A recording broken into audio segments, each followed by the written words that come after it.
problem. Hello, and welcome back to another episode of the FemiNinja Project. And thank you so much for being here. I have, as always, a fantastic guest with me today, and she is really going to nerd out on us. I just absolutely love her story. We are going to learn an awful lot about the brain, health, wellness. Her name is Dr. Kelly Olson. She is a former law enforcement officer turned molecular nerd. She is an experienced neuroscientist, author, and keynote speaker who believes that assessing and addressing disease requires an integrative approach. Her ability to eliminate molecular misadventures, which lead to disease, is what makes her work extraordinary. She consistently proves that a splash of nerdy plus a big dose of passion goes a long way, and that a healthy body begins with a healthy mind. And I have to say, this is just amazing. Kelly also has 2 bachelor's degrees, a master's degree, and a PhD. And they are in athletic therapy, physiology, I think exercise physiology. Is that right, Kelly? Sure. Pharmacology and therapeutics. This woman really loves learning. Kelly, thank you so much for being here and welcome to the show. Thank you, Cheryl. It is a pleasure to be here. Thank you. And I have to say, you not only love learning, but you really love teaching. And that's part of your whole, I think, persona, as well as your business, and as well as your personal, your personal desire and purpose in life. I love it. And honestly speaking, I I did some teaching at a elementary level and high school. Once I graduated, I didn't find a job right away in my industry. And so I did some teaching, and that kind of teaching I was not cut out for. I was not. These little people that we call children, I don't speak kid. And so I had such a hard time just in relating, and so that kind of stuff was a little bit harder for me. But once I started teaching, clinicians and busy executives and folks that really wanted to learn, athletes, when I was in athletic therapy, that was where I found my passion in teaching. I thought, okay, I can do this. I can do this teaching. So that's where it really started to grow. That's really funny. I worked as a respiratory therapist in a children's hospital, and I absolutely loved it. And I could really relate to them. And I mean, had great relationships. And I would have parents ask me, how many kids do you have? And I'm like, I don't have any, and they're like, well, how do you know what to do? And it was like, I was a kid and I know what it's like. So, how can you not relate? And especially, they were so precious and just so vulnerable when they were sick. And then once they started getting better, it was like, okay, it's time to send them home. Right. Yes. There's a difference. There's a different interaction when somebody is relying on you because they're so sick and they feel so flat. There's a difference there. It's like their personality just kind of calms and nothing else matters. And then you come in as an expert and they are all ears and tell me what to do or how to, how do I feel better? And little ones especially, I mean, that's they're used to tucking into their parents, right? Or a caregiver that loves on them. So that I can understand that. But yeah, when they are full on personality, full steam ahead, my word, I don't know how to relate to that. Yeah, right. Well, at least you found your niche. Let's just put it to you that way. Exactly. Yes. So tell us about the transition going from law enforcement to this molecular neuroscientist. I'm kind of thinking that maybe some of the things you saw in law enforcement was a little bit related to, of course, psychology and science as well. It was, and really, I got into law enforcement because I love a challenge. And for as long as I can remember, my mom would always say to me, well, you rise up when there's a challenge, so you can do this. Or, Kelly has always loved a challenge. So this is not anything that she hasn't seen before. And so law enforcement kind of felt like almost like a natural progression.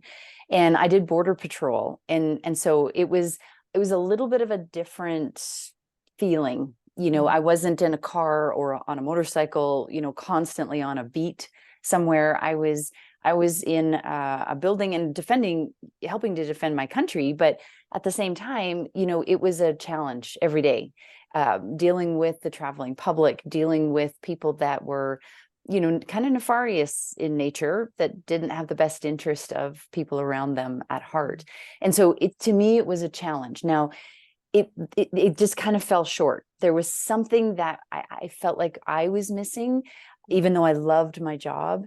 And so I sort of poked around medicine a little bit, thinking that, gosh, grade 8, I remember thinking I could do this. I could be a doctor. And then it scared me because I wasn't so good in math. And so I just kind of bumped around like a smooth rock in a stream. I just kept bumping into things. And then finally, I heard about this integrative or molecular medicine. And I thought, maybe that's where I need to be, and I just started learning a little bit more about it and a little bit more about it. Started into sports medicine because I was a volleyball player, softball player. I love sports. And then it just blossomed from there. So I'd found my niche, so to speak. So how did you get involved then at that molecular level?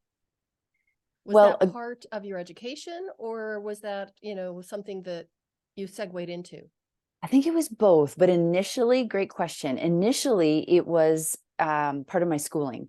So when I got into athletic therapy, it wasn't. That was more hardcore clinical.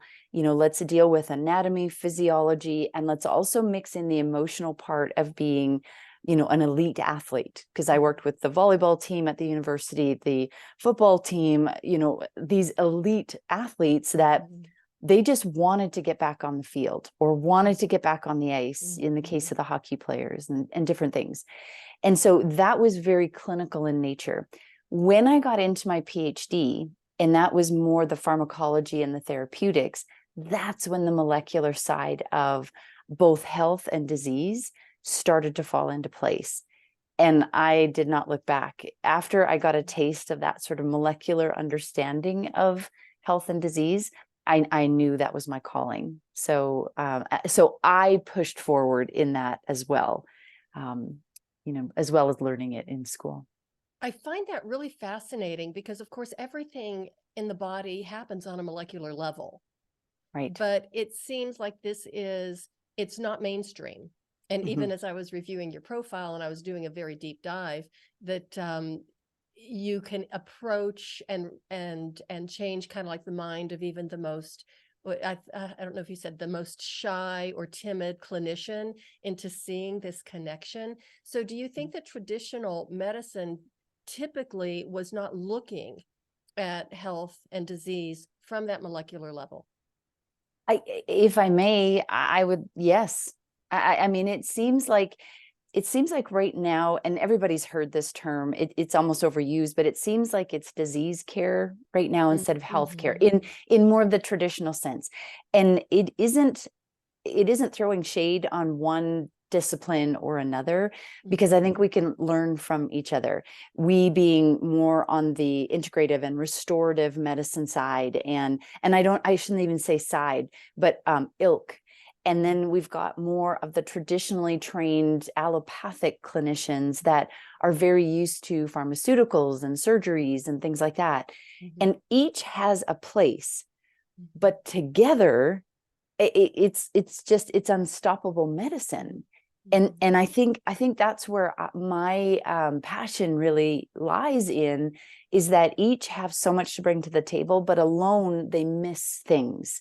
So together, if we can institute both the traditional and the more restorative medicine, my gosh, the amount of people we could help would be tremendously greater than what we are doing right now. It's as if it would be exponential healing. Yes, absolutely. Yeah, very powerful stuff. It is so powerful, and it's also celebrating the strength from both camps, if you will. Like I said, I hate to say sides because it makes it kind of pitting one against the other, and that's not it. But it's understanding, I trained in the traditional medicine. That's when I got into my PhD, it was very traditional. It was very, it was biological, molecular hardcore medicine. But then when I started to work in restorative medicine, I realized, heck, a lot of their everything that they talk about is rooted in that. It's just that they then bring in the whole person as part of that molecular journey instead of it just being systems. It's fascinating how the two are like parallel if we could just get them to Yeah, to instead meet. of this is the disease, this is Right. the, ICD-9 code or whatever they call them now. This is the Yeah. protocol, and this is, what we do. And if it works, it works. If it doesn't, it doesn't. Right. Instead of treating each person as the individual as they are. I mean, we're Yeah. not the same. Our biology, our history is completely different person to person. Right. You are absolutely right. And we talk about that. I did a lot of work in genetics as well, pharmacogenetics especially. So looking at how substances, supplements, pharmaceuticals, et cetera, how that all affects, the body, and then how the body affects the metabolism and usage of those, medications and supplements. And it's amazing. We use this story all the time, but if there were 5 of us in a room and we all had a headache, and we were all given a pain reliever, an over the counter, each maybe 2 of us would get pain relief. We would, the headache would go away, but there'd be one that might have some GI upset, and there'd be maybe another one where the headache would maybe even get worse, not because of the medication, but just because of the progress of the headache. It just speaks to the fact, and you hit it very well, that we are all different. That doesn't mean that there's not overlapping things we can do that have worked for other people, that let's start with this. But it means that we have to tweak things specifically to an individual. It's just the way that, that so-called personalized medicine really shines. And I shouldn't say so-called. I just wish that's where we were, that we could take some of the things that work, the best practices, so to speak, but then tweak it to the individual patient so that they shine, in their healthcare. I really believe that things are starting to turn a little bit, in the field of medicine, that traditional medicine is starting to recognize what the alternative medical practices have to offer. And I have even interviewed a couple of physicians, chiropractors, MDs, and a PhD who were in traditional medicine and then went into the alternative medical field just because they felt that that they would have a lot more they would be able to offer their patients. Right.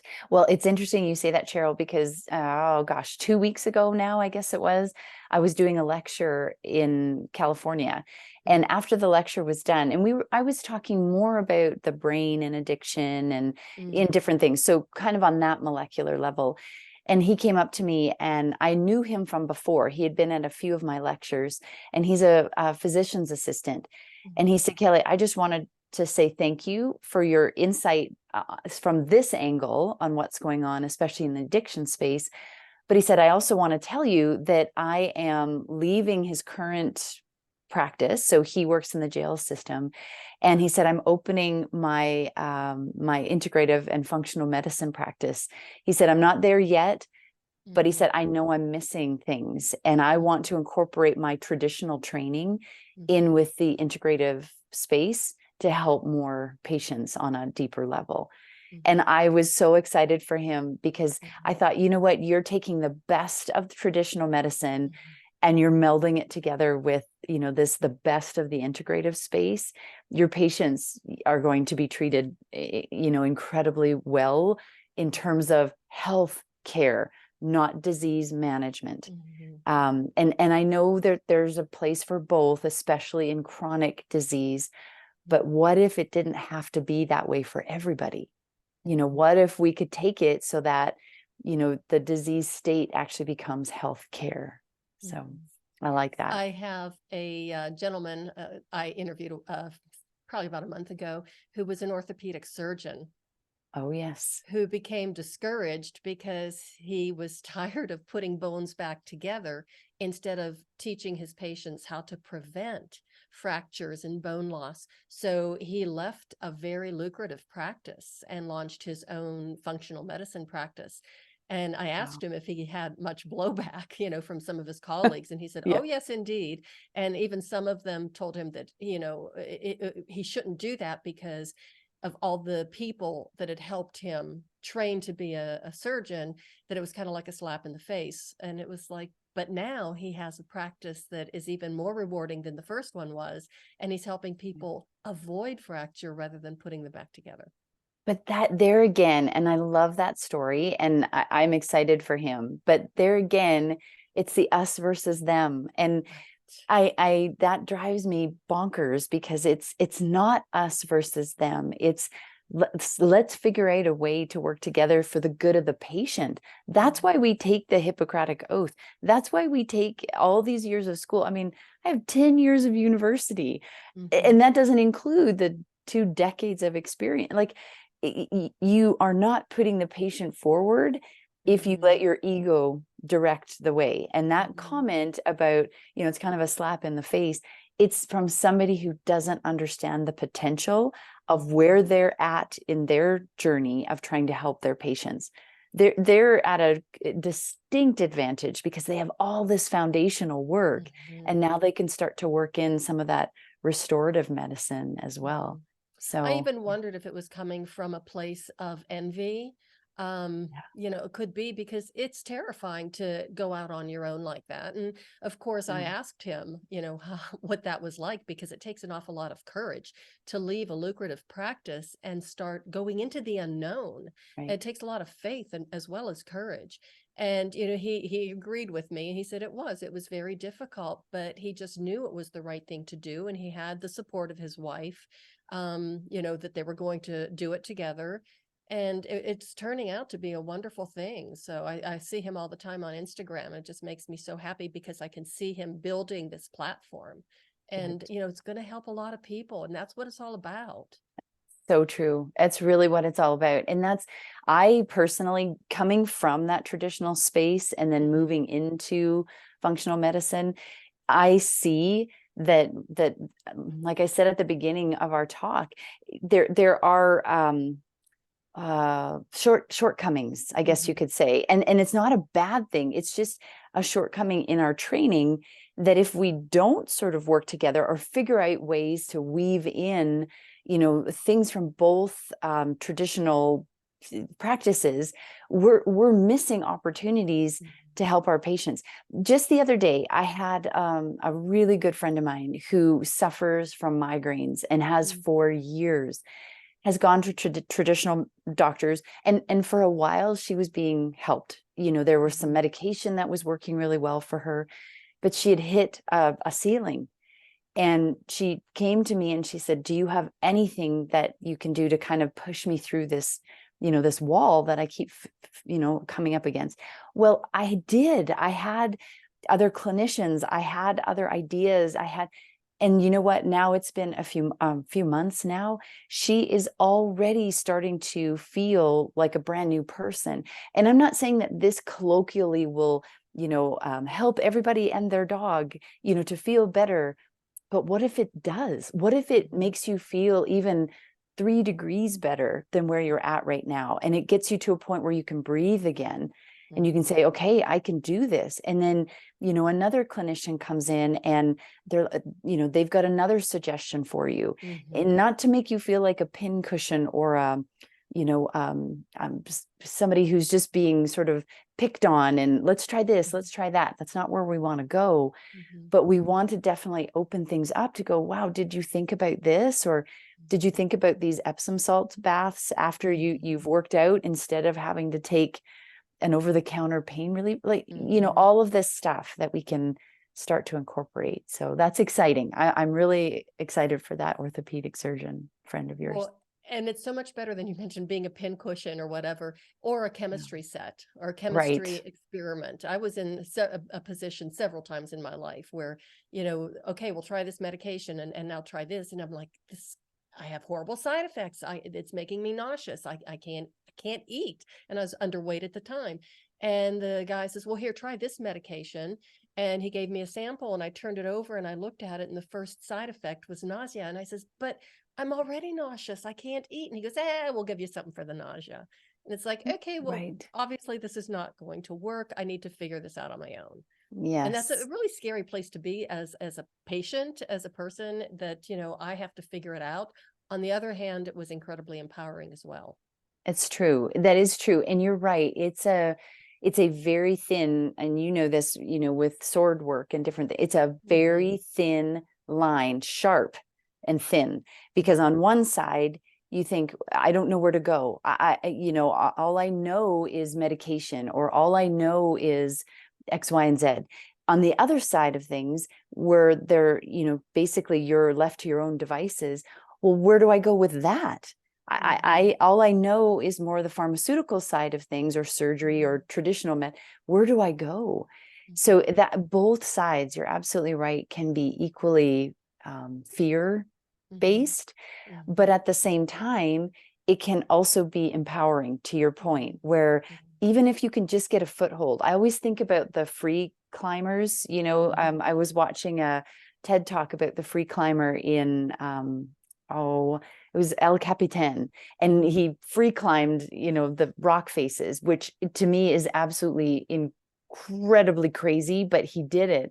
And he said sometimes it was just like an indent in the rock was enough to get his fingers in there. And I thought, I can't relate. Well, maybe, but not with a rock like that. Right. But I feel like sometimes that's what our patients are doing. They're looking for something just to get their finger in a crack to pull themselves Mm-hmm. up a little bit. And Mm-hmm. once they do, there's a whole other view up there, as Mm-hmm. they climb. It's just to get that hold, And then that from that one chance. little finger hold, they can progress from there. It doesn't have to be this Yeah. huge progression. I mean, it's just No. incremental, but it really adds up and makes a big difference. That's exactly right. Exactly. When I was doing my PhD, there were times where you would look at a year's worth of courses and a year's worth of work. And I remember feeling like a tsunami had hit me Mm-hmm. of just overwhelm and how am I going to do this? And I started really dog paddling and spinning in circles. And I thought to myself, I am determined to finish this PhD, and I will. So, how do I do it in a way that I'm not going to be overwhelmed? Mm-hmm. And that's how I see medicine as we progress into restorative practices and different things, in addition to traditional, is you have to just start, whether that's buying a book or going online, or listening to a podcast like this, where someone can say, hey, I just want to start. I don't know where to go, but I just need to start. Maybe it's going for a walk for 30 minutes on your lunch break. You don't know why, but it's something that, hey, it feels good to be outside in the sunshine. So Mm-hmm. you do it. It's not grandiose in terms of what it takes to get well, but pretty soon you look back after all those little finger holds and you're Mm-hmm. halfway up the mountain, Mm-hmm. and you didn't even really realize it. Now, I'm not saying that everything is easy. I get that. And being sick is a real challenge for so many of us. We understand that, Mm-hmm. but just a little foothold or a little finger hold moves the body forward, Mm-hmm. in a really healthy way. The journey of 1,000 miles begins with a single step. That's the Of course, we've truth. all heard that. And That's the so truth. I want to go back to something you said, because I think it's really important in this field of restorative medicine, integrative medicine, when you said, well, then I would be able to refer them to another clinician, or you have this network of clinicians that I think is so incredible, because it's not like I am here to fix you. It's Right. like, we will do this together. And you have so many resources. And I think that that is so important, especially for somebody who maybe has gone the traditional route and has not gotten the kind of results they want, to understand that it's not just one person, that Mhm. that one person has an incredible amount of resources and are Right. willing to refer them to somebody else or to Right. try other things. Yeah. So, and I'm glad you picked up on that, because I think that is one of the strengths with Mm-hmm. restorative medicine or functional medicine. I think it's a huge strength in that we, as a sort of as a group in our training, so and the training is a lot of schooling, but also the experience. When you come up against something that is not your specialty, in my field, it is absolutely second nature to say, you know what, it's up against what my comfort zone is or my training is. I can speculate and I can go to the literature and I can find answers, but I'm not the specialist to take you the next step. And so, for example, even with my journey, you and I were talking about it a little bit, but my journey has been just incredible fatigue. And so I chose to do with my clinician IV therapy with high dose vitamins and phosphatidylcholine and all of these different things. But I also wanted to have some cardio work done. And my clinician said, look, that's not my specialty, but I know people that I'm going to refer you to. She's a wonderful MD who's very steeped in both traditional and that functional medicine. And he said, I'd really like you to go see her. And so it's like second nature to say, I'm at the point where I need to now hand you to a trusted clinician to take you to the next level. And it is something that the network builds and builds. And we are very good at, as clinicians, typically speaking, to be able to refer people out. MDs are, and more sort of, I shouldn't say MDs, but the more traditional trained folks are a little more to the chest, a little bit more protective. Because a lot of times, and we know this in medicine and our healthcare here, it's the amount of people that you see dictates how you get paid. And not to get into that, but it does seem like it's a very difficult thing to then pass the patients off to somebody else. And like I said, it's not that it doesn't get done. It's just more so in sort of that integrative and restorative medicine space. Yeah, I almost said that earlier when we were talking, especially with the pharmaceuticals.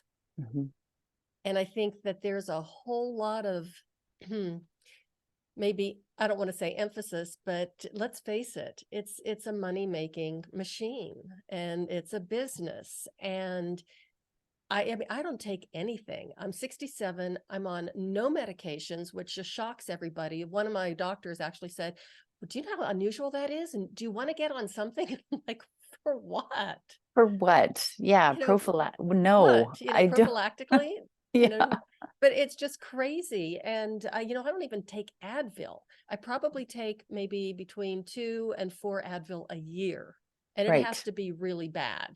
right. But, for the most Yeah. part, I just do the alternative things, the Epsom salts, magnesium creams. There's so many other things you can do that are natural. And I'm embracing that because I don't want to go into what one of my guests said recently, the doctor dance Oh, as we get older. yes.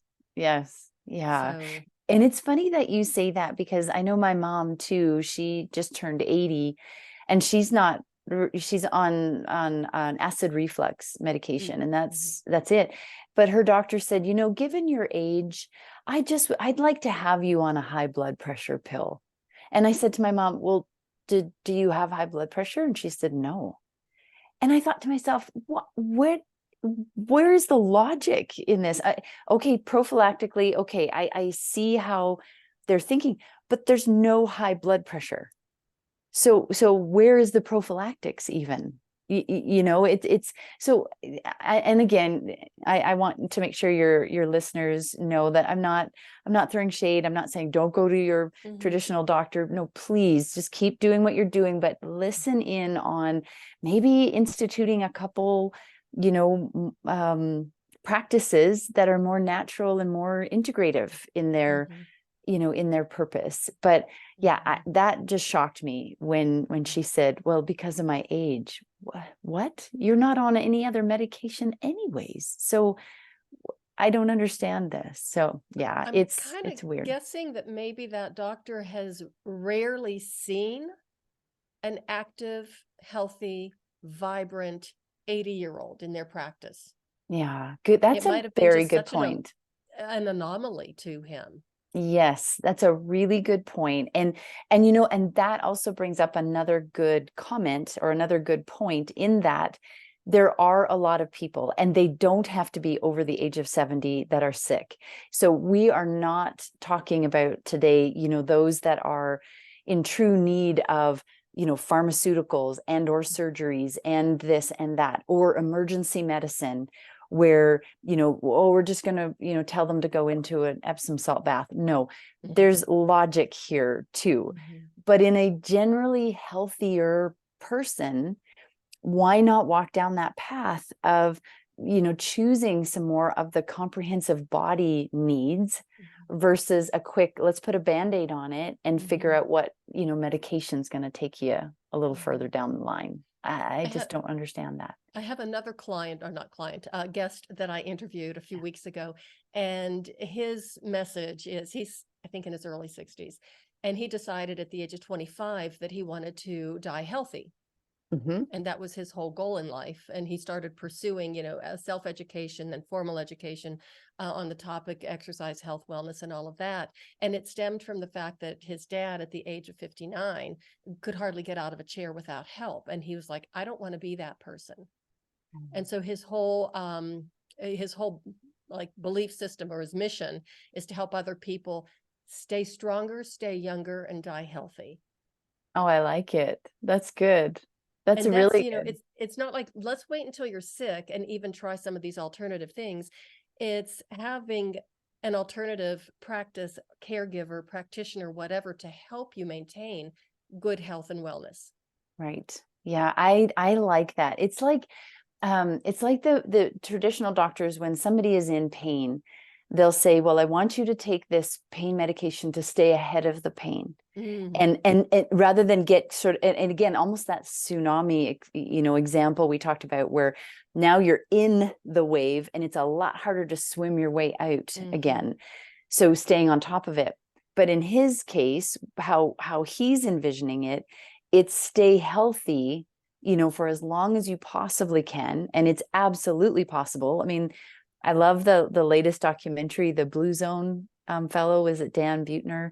He has a documentary now, and I believe there's 4 or 5 little mini documentaries in this series that speak about how people stay healthy rather than go from being sick to try to get healthy, which is absolutely possible.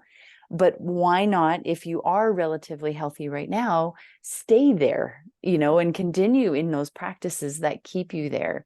So I like that, guests, that mantra, I like that, stay healthy and then die healthy, and hopefully a very, very long life, before you're even at that door.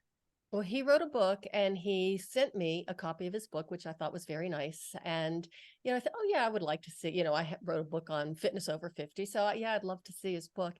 And when it arrived, I saw the package on my doorstep, and I thought, what did I order? Because I saw this box that was actually kind of large. Yeah. And I went outside and I picked it up, and that box was kind of heavy. And when I opened it up, it was his book. That thing is huge. It's like an encyclopedia, and it's not even a hardback cover. It's a paperback cover. Wow. That's it's a lot in there. It's a lot. And it is, he told me, it's 500 and some pages, but I was not expecting a book this size. So I am reading it, but I think it's going to take me a while to get all the way through it. But it's a fantastic book with a lot of science in it. So I think a lot of people might be, a little overwhelmed by the science, but he writes it in a way that, the layperson can understand if they want to get into the weeds. But yeah, I mean, our bodies are just amazing, and it's amazing what they can heal from, as long as we give them the right tools, the right environment to be able to heal and to stay healthy. Right. That is so true. Even if you're healthy now, you can elevate that level that you're at. Absolutely. You can pad it. You can, ensure that you stay in that healthy state.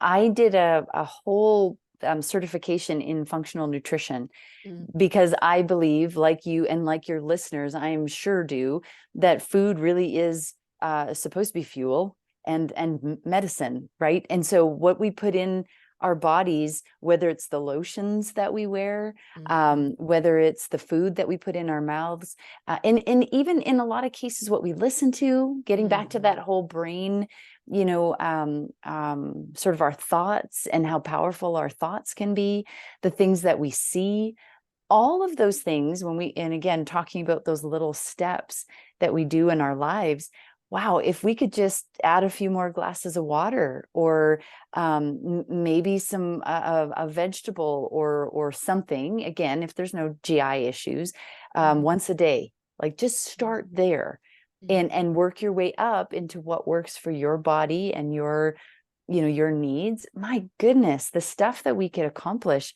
just with our Mhm. food Mhm. is incredible.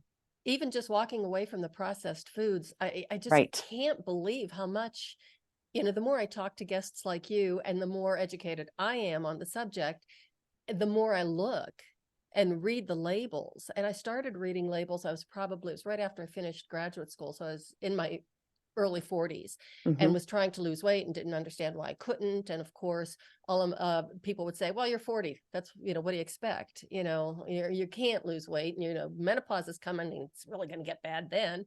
So I'm like, oh, yay, something to look forward to. And I actually had Right. a young physical therapist, a man, he was really sweet, who wanted to take me on as his personal project. And he kept saying, okay, this is what you're going to do. We're going to have you lift these weights, blah, blah, blah. And if you really want to lose weight, you're just going to have to eat more. And I looked at him and I said, I'm just taking a wild stab at it, but I'm kind of guessing you've never been a woman over 40. And I think that I thought it was funny, but I kind of made him mad. And that was the end of that little relationship. Well, and you know what though, that is interesting because so many times, and I've had a lady tell me this years ago now. She's like, I don't hardly eat anything. She was probably 62, something Mhm. like that. I hardly eat anything. I don't know why I'm gaining weight. Well, your body is in such a distress mode. Now, we're talking generally, not Mhm. specific to, Mhm. but just generally speaking, she was in such a distress mode. Her body was like, I have no nutrients. I'm hanging on to everything that I possibly can because I'm worried about, walking Starving. down the path of starving to death here. And so feeding the body, and that's how I look at it. And I've been trying to tell sort of my parents this as well. Think of it literally like putting the best fuel that you can possibly find into the finest vehicle that's Mhm. ever been built, on this planet. You wouldn't just put something, willy-nilly into the gas tank. You really and truly purposefully think about what's the best food that's going to fuel my body for optimal health. Mhm. And just like you said too, Cheryl, walking away from processed foods or sugars, and it's hard sometimes. I get it. Even ketchup has sugar. I get it. You can find versions with Mhm. decreased, sugar, but it's just being mindful instead of just, eating what's been put in front of you, Mhm. being really mindful about the power of that fuel, that you're putting into your body. It's Or important. trusting that the manufacturers of that food product really has your best interest in mind, because I'm kind of Right. guessing that they don't. And I'm glad you brought up ketchup, because I was looking for I had a garden this year and I planted a pumpkin plant thinking that, oh, the poor little thing's just going to die because it was so tiny little thing when I put it in the ground. And of course, it took over the garden. It tried to take over the yard. It Yes. wanted to take over the house. And I did get 3 enormous pumpkins out of it. And Oh. they're all about 50 pounds. Oh my gosh. And they were Wow. great. I know. So I Yeah. gave 2 away and I kept 1 for myself and I was cooking it, to make puree. So I'm looking online for how to cook pumpkin and how to make pumpkin puree. And then I went from there to pumpkin recipes that had no sugar in it, or I can Mhm. always take sugar out. And as I was doing my research, I found a recipe for homemade ketchup. Oh, And interesting. I didn't, I didn't, I'm going back to it. I didn't make it. And there was also a recipe for homemade mayonnaise. And I thought if I could do that, that would solve that's just a tiny little bit that takes that Right. sugar out. It's not like I use a lot of ketchup, but it would just make me feel really happy and almost like victorious. It's almost like Yes. the warrior coming out in me that I can cut that sugar out if I don't have to have it. And the recipe looked actually really quite easy. Well, and you speak to a very good point. we get used to the taste and textures and what have you of what's available on the store shelves. And some of it's fine, some of it's good. But again, if you stick to the perimeter, I do a lot of grocery store tours as well, just to kind of help people to learn how to read labels and where to not walk down those aisles, But it is interesting to me how, again, when we change to something that's a little healthier, like a decrease in sugar or a homemade version of something, initially you will think, what is this? I can't eat this. And it may not be good. There's that too.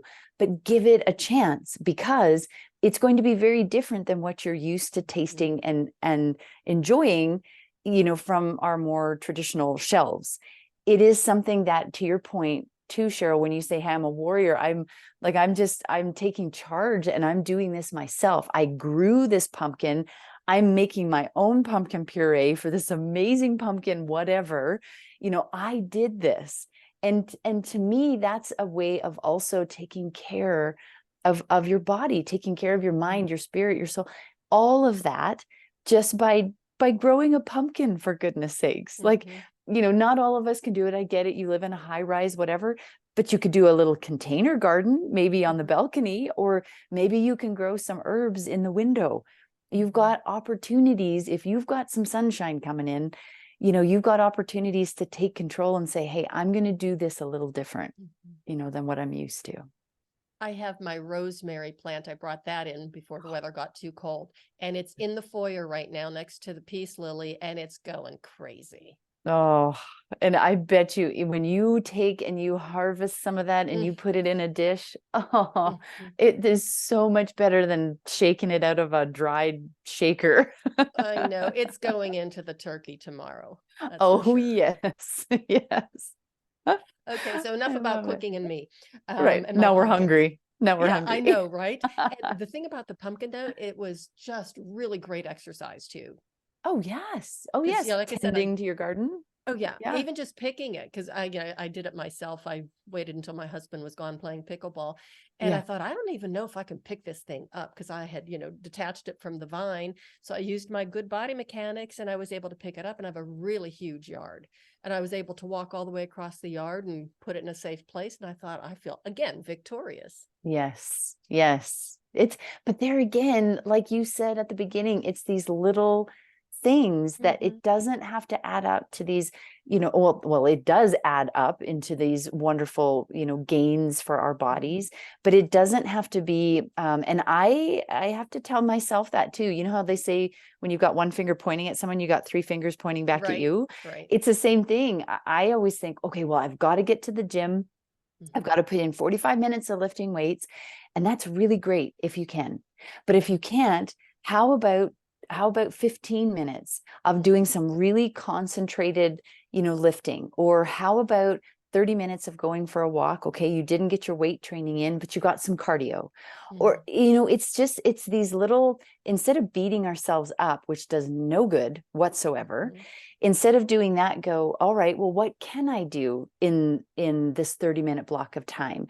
What can I do before I go to bed that's going to help me, promote a healthier sleep?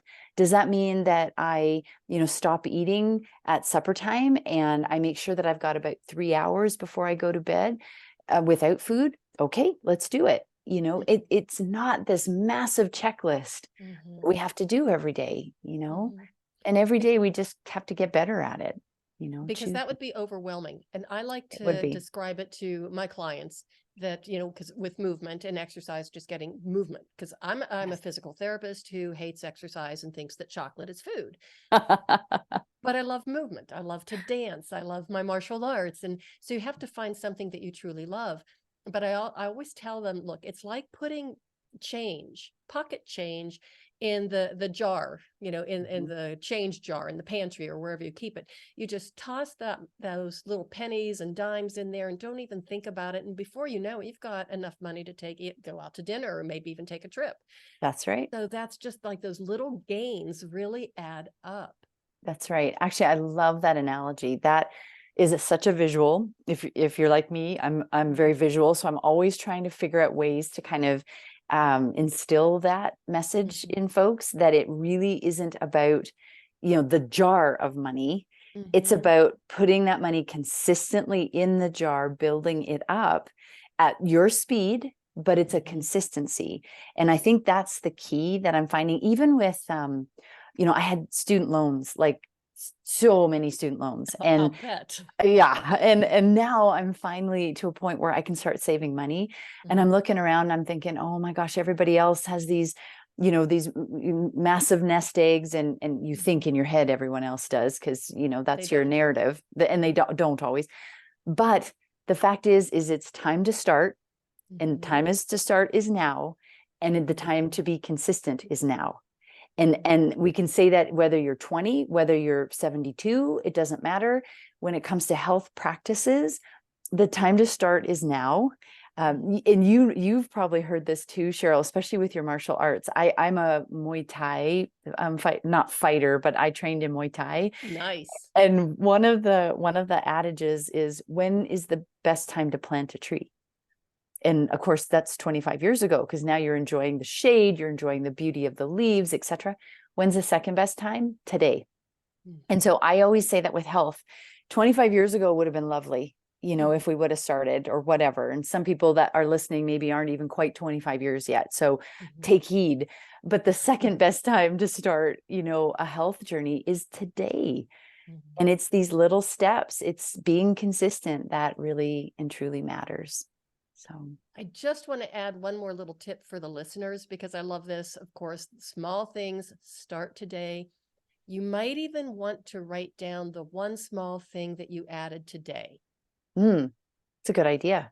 If you write it down, I used to, well, and I still do sometimes on a calendar, I'll put, okay, I did, I danced today, I did my, martial arts, I did this.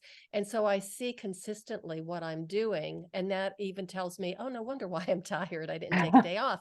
Or no wonder why I'm sore. Or no wonder why I'm feeling a little bit grumpy because I didn't do such and such this week. So I think that's a really good way of keeping track of not only your physical activity, but your health and the steps that you're taking to get healthy, stay healthy, and improve the level of your health, because you can always make improvement. I love it. Yes. And again, getting back to that visual side of things, and celebrating, every day, looking at, okay, well, I went for a walk today.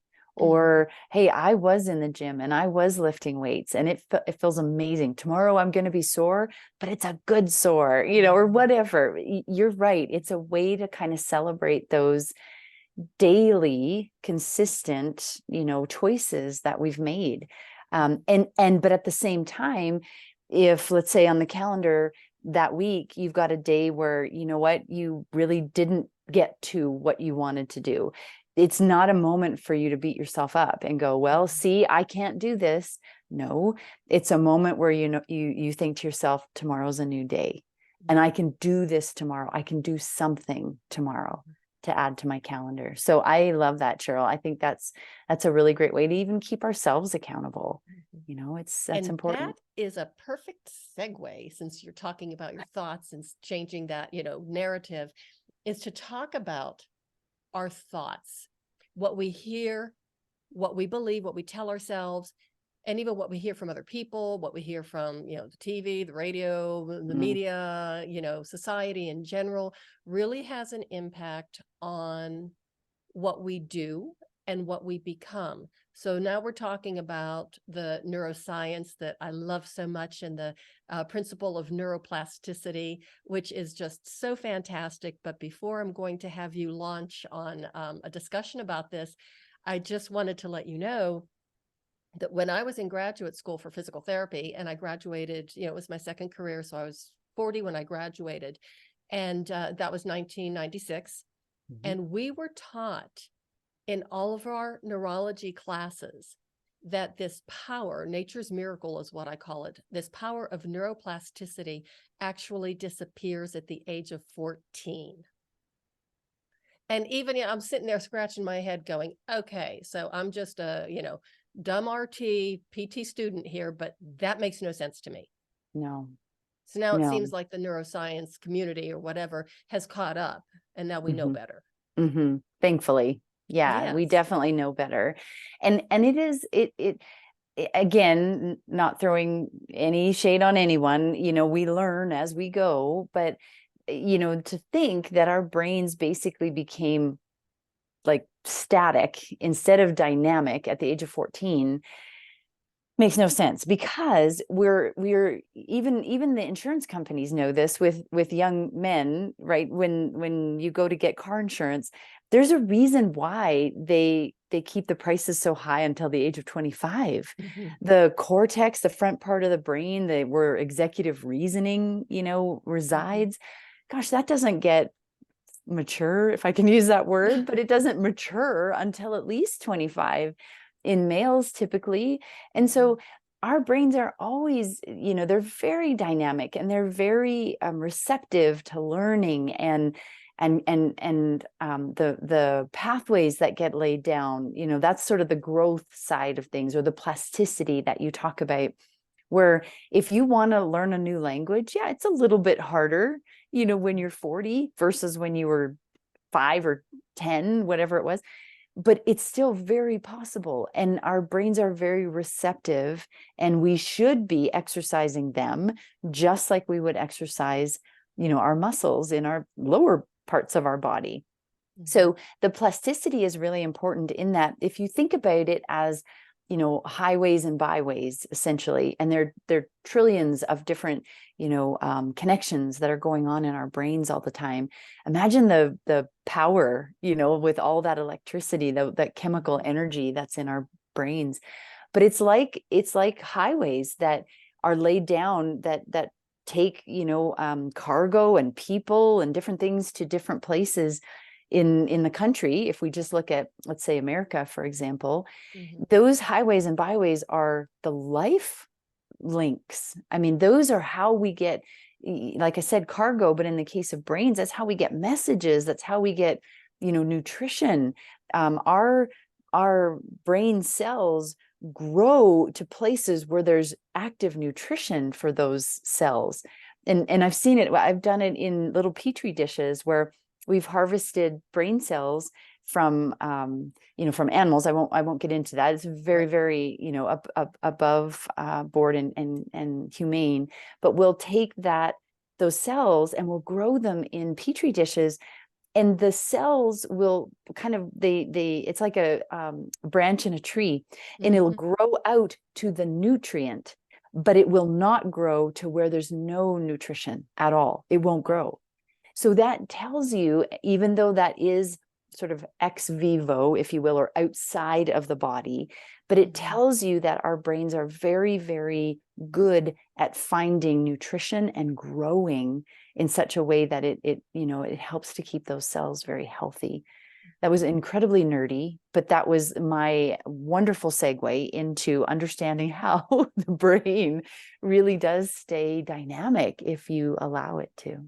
Well, and again, and you have to feed it just like you have to feed everything else, not necessarily, of course, nutrition wise, Right. but with new information and trying Yes. new things. The language, that's exactly what I was thinking. Learning a new language, learning to play an instrument, learning how to knit or crochet or anything that's different.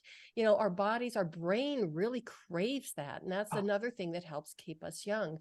And that's another thing that we were told in physical therapy school, because, of course, there was a group of us that were over 30, a small group, but most of them were, pretty young, in their early 20s. And we were told very specifically from day one that it was going to be a lot harder for us older students, because older people don't learn as well or as quickly. And I'm thinking, older people. I was 37, I think, at the time. Oh And I my thought, goodness. man, that's one heck of an insult. And then Yes. as time went on, I realized, ah, there's a reason why it's harder for the older students, because most of us were married. Hmm. Some of us had children. Some Hmm. of us had parents that weren't doing well. We had other responsibilities, and a lot of the other ones were either going home to their apartments or going home and were still living with their parents. They didn't even have to worry about making dinner. Right. That's a So good we were point. multitasking. So I would Yeah. imagine that we were actually performing at a higher level. Exactly right. That's another point that we don't always consider the environment, our situation. I remember doing my PhD, and there was she could have easily done her PhD, but she was managing the lab. She was a lab manager for one of the cardio labs. Mm. Um, and I remember looking at her going, why are you not doing your PhD? I said, you're absolutely brilliant. You know all the material. And she goes, you have got to realize that I'm married. I now have two little kids at home. And she Mm. said, my husband works full time. And so we right now are not at a place where I could even remotely spend as much time as what's needed to complete a dissertation and all the, the schooling that goes into, finishing a PhD. And it hit me hard because I didn't. I was one of those folks that I went home to my apartment. I didn't have kids or a husband or whatever to have to worry about. When she said that, it absolutely made me pause, because I thought not everybody has that luxury, if I may say that word, Mm-hmm. of being able to focus in on one thing Mm-hmm. and do that exceptionally well. Oftentimes we're spinning plates because we just don't have that luxury. Mm-hmm. So definitely a learning experience for me. I was so naive to it. Mm-hmm. Mm-hmm. Yeah. It's, and that's, that's like, so I'm just here. My point is, doesn't you can still learn. It doesn't matter how old you are. Yeah, that's so true. It's so true. And yes, it is a little bit like the studies show, I'm trying to learn Spanish right now, Cheryl, and Oh. had I learned it back when I learned French, because I'm Mm-hmm. from Canada, and Mm-hmm. French and English are our two languages. Had I learned Spanish back then, I would be in a much better place. So Mm-hmm. but to your point, I've got a full-time job. I've got, you've got all of these things that push at you. The last thing you want to do is sit down and have a 15-minute Spanish lesson. But how else are you going to learn? So you figure it out, whether you're going for a walk and you're, saying your verbs, like Mm-hmm. you have to figure it out because you've got life going Mm-hmm. on, and you want to participate, so. That's one of my goals. I want to learn how to speak Italian. Oh, And I don't know yes. why Italian, because maybe it was because when I was much younger, I'd gone to Italy several times with a girlfriend of mine. And of course, I didn't speak the language. And one time we were there for 3 weeks. We were at a resort. Oh my gosh, it was so much Mm, fun. And the food was fantastic. yeah, But at the end of 3 weeks, I was actually talking and conversing with a limited amount to right. the natives. And it was like, I don't speak Italian, but I thought, you know what, that could be something. I'm doing a 3-year plan of things that I want looking into when I have that big birthday with a zero after it. So, Right. Well, good for you. And that immersion, by the way, that's another way to stimulate our brains as well. Yes, the 15-minute, little lessons are fine, but if you can immerse yourself like what you guys did for 3 weeks, my goodness, the amount of gains you'll get. And that's the same with anything. You go to a fitness resort, and if you can put a solid week in at that fitness mhm. resort, my word, that really does elevate or kind of send you a little bit further down the line. Is all, lost if you can't put that time in? Absolutely not. But Mhm. it does give you that concentrated effort, if you will, of kind of getting a leg up and getting above that wave, like we were talking about earlier. Yeah, I So, did yeah. that. What was it? Was it 2015? I think I actually went to LA to train with my sensei, who Ooh, was a very crusty guy, still is. Former, I think he was Special Forces or Green Beret, I think he was. And he was pretty tough. And I was yeah. at this like impasse or whatever. Do I stay? Do I train? Do I quit? What am I doing here? And I just thought, I'm going to go train with him. I'm going to throw myself at the feet of the master for 3 days.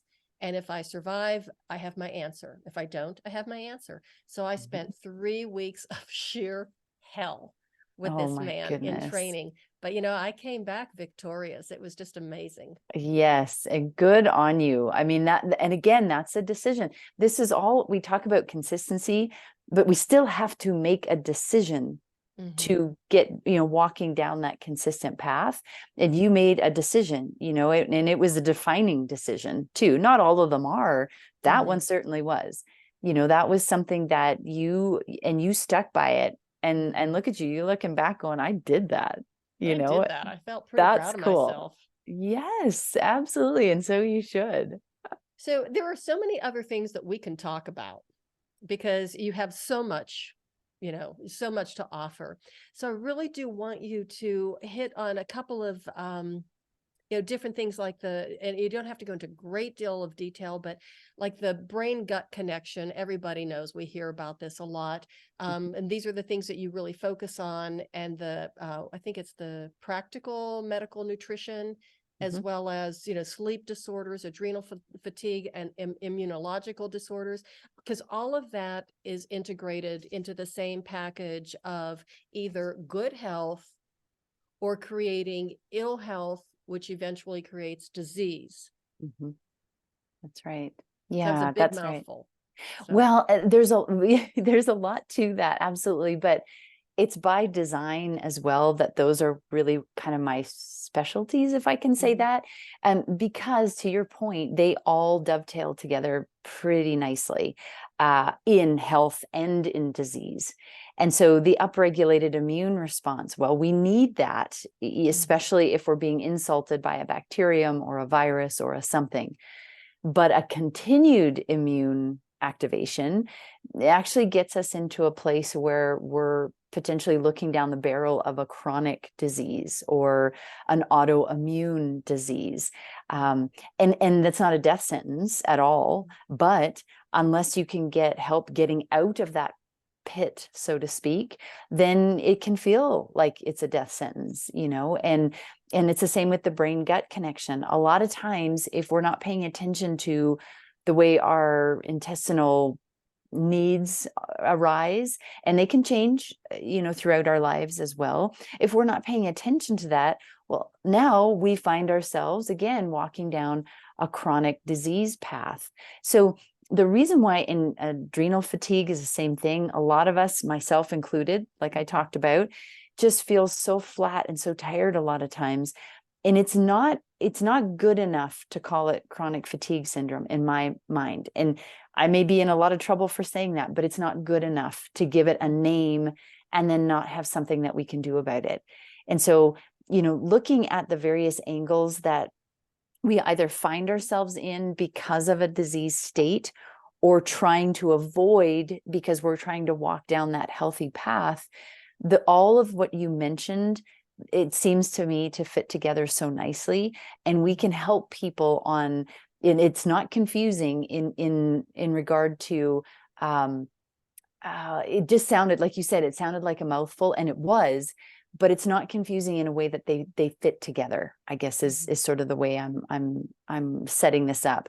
When we start to treat or suggest or get people working on things, all of those bits and pieces start to fit into place or fall into place.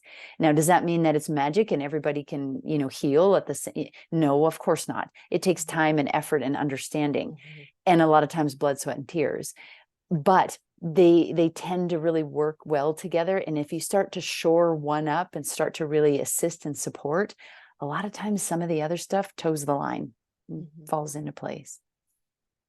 So where can people find you? How can they connect with you? Give us the link to your website. You also, your website is amazing. It's full of incredible information and all of the things that you offer, because I know that you do health coaching, you do have a speaking career, and you do a corporate wellness and several other things. You are very busy. No wonder why you have a little bit of fatigue every now and again. I keep telling myself that too. Maybe that's by design that I'm kind of tired. Right? Maybe I need a break. But I love it. And thank you for that, for that opportunity. But drkellyolson.com is my website. OLSON.com is my website. I also have 2 Instagram accounts. One is at Dr. Kelly Olson. The other one is at Why Gray Matters. I decided to have sort of a separate Instagram for more kind of off the wall questions. So things like, why do I get a headache when I drink red wine? Or what is a colonic? And, what do I expect from that? Whereas the Dr. Kelly Instagram is more of a brain gut connections and a little more of the science, based stuff. I love it, but I have fun with the at why gray matters. That one's a cool one.